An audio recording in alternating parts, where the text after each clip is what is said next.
5 से 10 पंक्तियों से स्टार्ट करने का मेरा मतलब यहाँ से है कि अगर हम 1-2 लाइन का ट्रांसलेशन कर सकते हैं तो फिर इसका मतलब हमें कुछ आता है और चीज़ों को सीखा जा सकता है। अगर आप एक चैप्टर के ट्रांसलेशन करने के योग्य हो तो आप ये मान के चलें कि फिर वो वाली चीज़ आपसे दूर नहीं है जिसके लिए हम प्रयासरत हैं। कई बार हम जब 10वीं में पढ़ते हैं, 9th के स्टूडेंट हैं, तो ओवर कॉन्फिडेंस में हम 5वीं 6ठी की चीज़ों को इग्नोर करते हैं। जबकि अगर हम 4, 5, 6 की बुक उठा लें, इवन 3rd की, और उनसे भी हम ट्रांसलेट करने की कोशिश करें तो वो भी हमारी पढ़ाई के ऊपर उतना ही इम्पैक्ट डालेंगे जितना कि हमारी अपनी बुक्स डालती हैं। लैंग्वेज का विषय है तो हमें ये बात समझनी पड़ेगी कि लैंग्वेज, अगर इंग्लिश की मैं बात करूं या हिंदी की बात करूं, तो उसमें मात्राओं का ज्ञान और व्याकरण, चाहे वो पहली की बुक हो, चाहे वो कक्षा 10 की हो या कक्षा 12 की हो, वो सेम ही मिलेगा। ये तो आप सभी जानते हैं। तो अगर हम ओवर कॉन्फिडेंस में ना आके, और सेकंड थर्ड, पहले की रीडिंग क्यों अच्छी होती थी? पहले लोगों को कॉमिक्स पढ़ने का शौक था,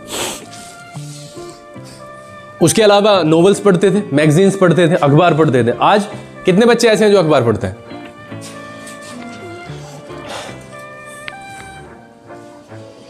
जीरो। कितने बच्चे ऐसे हैं जो रात को सोते वक्त अपनी बुक पढ़ते हैं रीडिंग के पर्पज से कि नहीं आज मैं कुछ पढ़ना चाहता हूं? जैसे आपकी हिंदी की बुक है, उसमें पोएम्स होंगे और उसमें जीवनी लिखी हुई होती है, मतलब बारे में, जीवन के बारे में, और पाठ तो है ही। कितने बच्चे ऐसे हैं? तो हम ऐसे ही रैंडमली आके और किसी को भी दोष नहीं दे सकते, ये दोष सारा हमारा ही है। आप इस बात को अपने मन में बैठा के चलें, अगर हम कुछ नहीं करेंगे तो वास्तव में कुछ आने वाला भी नहीं है।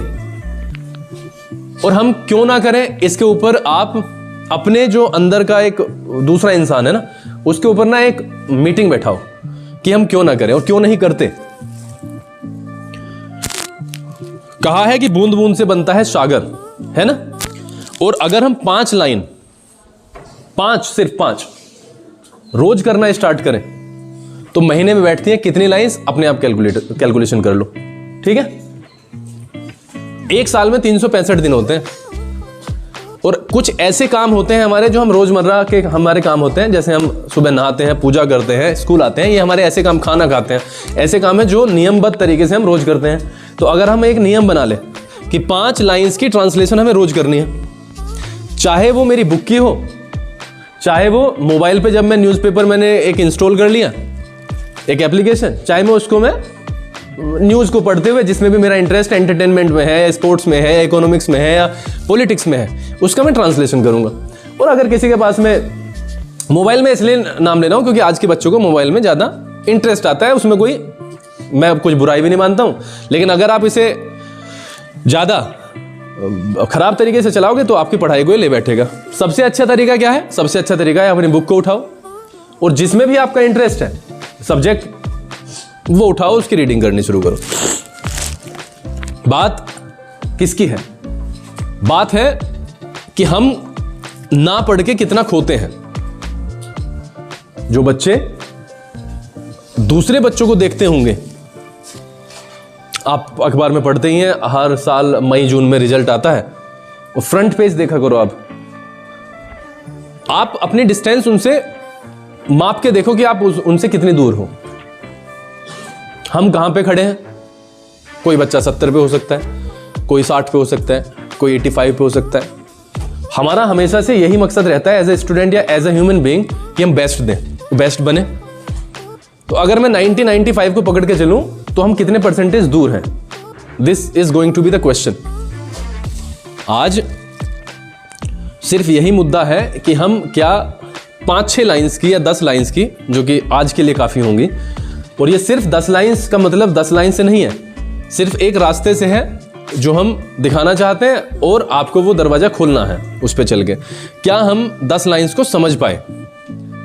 उसमें क्वेश्चन भी आ सकते हैं, उसमें आपके सेंटेंसेस, स्टेटमेंट्स होती हैं, वो आ सकती हैं, उसमें इंपेरेटिव सेंटेंस, व्हाटएवर जो भी आता है। तो क्या हम उन चीज़ों को करने में सक्षम हैं? मेरे विचार से सक्षम हो। आप जो सुनते हो मेरे द्वारा, या किसी भी सब्जेक्ट टीचर के द्वारा या अपने मम्मी पापा के द्वारा या पड़ोस के द्वारा या अपने रिलेटिव्स के द्वारा, ये सिर्फ और सिर्फ आपकी ही गलती का कारण है। आप अगर चाहो तो सभी का मुंह बंद हो सकता है। हमें एक चीज चाहिए सभी को, वो चीज आप बहुत आसानी से बाएं हाथ से दे सकते हो। और नहीं यकीन है तो आप अपनी क्षमता के अनुसार काम करके देख लो। ये आपके 5, 7, 10 मिनट का खेल है। अगर आप अपने आप को फोकस्ड करके ना चीज को छोड़ो मत। आपने कहा नहीं करके ही रहनी है, एंड ऑफ द स्टोरी, करके ही रहनी है तो कौन रोक सकता है। हारेगा तो वो जो छोड़ के भाग जाएगा। एक बार फेलियर, 2 बार, 3 बार, 10 बार, 50 बार तो क्या हो गया। अरे एक ऑप्शन है ना हमारे पास कि हमें ये सीखनी है। अब उसमें 50 बार असफलता से या 60 बार असफलता से फर्क क्या पड़ता है? कुछ भी नहीं पड़ता है। तो बताओ, आज कुछ हमारे पास में चीजें लिखी हुई होंगी जो मैं लिखूंगा और इसमें मेहनत लगती है। हमारे पास में हम इतनी बड़ी संस्था नहीं है कि हम यहाँ पे बोर्ड का इंतजाम करें फिर उस पर आपको PDF फाइल पे दिखा दें। तो हम यहाँ पे 8-10 लाइन लिखेंगे, उनके ऊपर हम काम करें। It will take time. और इस चीज को आप समझने की कोशिश करें कि वास्तव में आपको हम देना क्या चाहते हैं। क्लास में बैठा हुआ एक भी बच्चा ऐसा ना हो जिसे किसी तरीके का अनकंफर्ट हो, पहली बात। दूसरी बात, अगर कोई बच्चा नहीं समझ पा रहा है तो इसमें शर्माने की या घबराने की कोई बात ही नहीं है। पहला हमारा जो मुद्दा होना चाहिए पूरी लाइफ में, वो होना चाहिए आस्किंग। आपका अगर ये खत्म भी हो जाता है, आप कहीं नौकरी पे जाते हो और आपको कोई काम दिया जाता है सीनियर के द्वारा और आपको वो समझ नहीं आया कैसे करना है, और आपने वो शर्माने के कारण या घबराने के कारण पूछा भी नहीं, तो आप अपने परफॉर्मेंस के बारे में सोच सकते हो कैसी मिलेगी। तो सबसे पहली चीज क्या है, आप उसे अच्छे से समझ लें क्या है और उसके बाद में आप काम करना शुरू करें। इतनी बात क्लियर है? तो हम अब ये चीज स्टार्ट करेंगे, राइट। कल मैं एक गार्जियन से मिला, उन्होंने मुझे कहा कि अपने पास रख लो बच्चे को या डंडा बजाओ।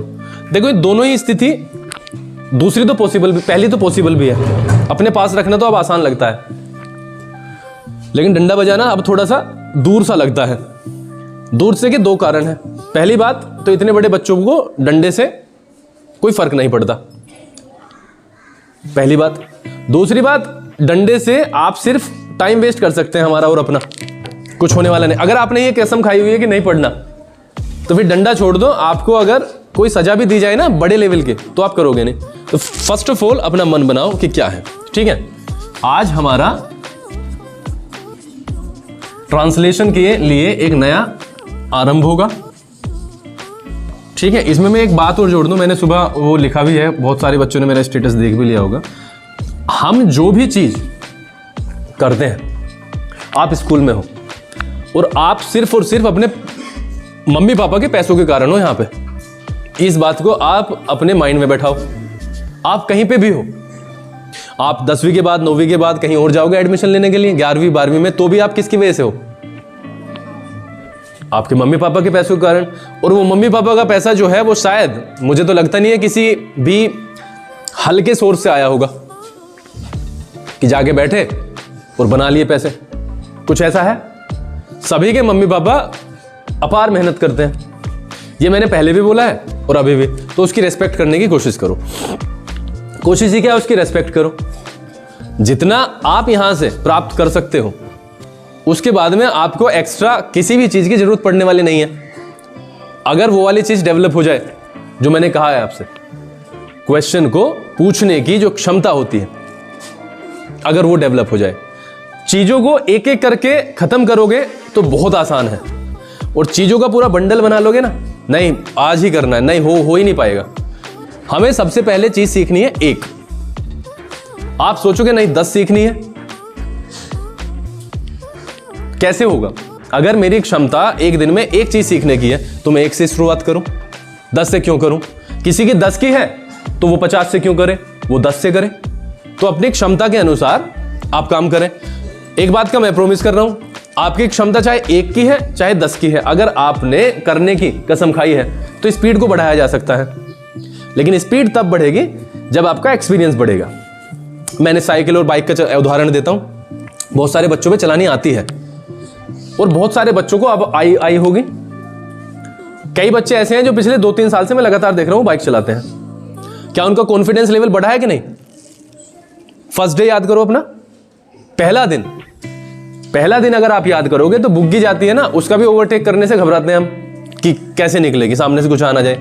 लेकिन जैसे जैसे हम किलोमीटर्स चलाते जाते हैं तो वो एक्सपीरियंस हमारे पास में आ जाता है, हमें अंदाजा हो जाता है कि यहां से ऐसे निकाल के, इतनी स्पीड पे निकाल के हम बच सकते हैं। दूसरी चीज, आप अपने घर की बाइक चलाओ और फिर आप किसी दूसरे की बाइक चलाओ, तो पहले 3-4-5 किलोमीटर में आपको दिक्कत आएगी। बात समझ आ रही है? मैं ये नहीं कह रहा कि आप गिर पड़ोगे, लेकिन आपको उसमें थोड़ा सा अपने हाथ को बैठाना पड़ेगा ही। ये सारी की सारी कहानी है आपके एक्सपीरियंस प्रैक्टिस की, ठीक है। मैं कुछ चीजें यहां पे लिख रहा हूं, अपने मम्मी पापा को ध्यान में रखते हुए ये वाली चीजें आप सीख लो। और ये चीजें कोई ऐसा नहीं है कि हमें बहुत मेहनत के साथ दिन रात एक करके, नहीं, भाषा का काम है और ये चलते चलते हो सकता है। रीडिंग चलते चलते हो सकती है, इसमें कोई इतनी बड़ी बात नहीं है। मैथ कैसे होगा? मैथ बैठ के होगा कि नहीं होगा? लेकिन रीडिंग जो भाषा है वो आप अपने मन में, एक जो इंसान होता है जो हमें बताता है गलत सही, उससे हम बात कर सकते हैं। वो क्वेश्चन करेगा, आप आंसर करोगे, आप क्वेश्चन करोगे, वो आंसर करेगा। हमारे अंदर एक आत्मा होती है, वो हमें हर सही गलत हमारे से बात करती है। वो अगर हम ये पैमाना कर लें कि हमें वो जवाब देने हैं, सवाल करने हैं, तो ये चीजें आसान हो जाएंगी। और लैंग्वेज में ये वाली चीज बहुत बड़े लेवल पर काम आती है, राइट। कुछ चीजें, जैसे मैंने 5 चीजों का जिक्र किया, अगर हम कसम खाएं एक शब्द को रोज सीखने की जो हमें नहीं आता, इंग्लिश से हिंदी में या हिंदी से इंग्लिश में, तो 365 वर्ड बैठते हैं पूरे साल में। और अगर आप थोड़े से और बड़े हो जाओगे, बल्कि आप समझदार हो, अगर आप सारी सारी वोकैबुलरी चेक करो ना, तो हमारे पे लिमिटेड वर्ड्स होते हैं जिनको हम अपनी पूरी लाइफ में यूज करते हैं। बात समझ में आ रही है? अगर वो अनलिमिटेड भी है तो उसको ये कह के कि ये अनलिमिटेड है छोड़ा नहीं जा सकता। अनलिमिटेड, असीमित को प्राप्त नहीं किया जा सकता, लेकिन हम अपने नॉलेज को ज्यादा से ज्यादा बढ़ा सकते हैं, राइट। सीखने की प्रक्रिया पूरे जीवन चलेगी, इसमें कोई ऐसी बात नहीं है कि मैंने सारा सीख लिया, ऐसा कोई शब्द या ऐसा कोई सेंटेंस होता नहीं है। आप जितना सीखोगे आप और एक्सप्लोर करते जाओगे कि अभी बहुत सारा है बाकी सीखने के लिए। करें कुछ 5 लाइन्स हैं, 10th से ले रहा हूं मैं और SST से स्पेशली।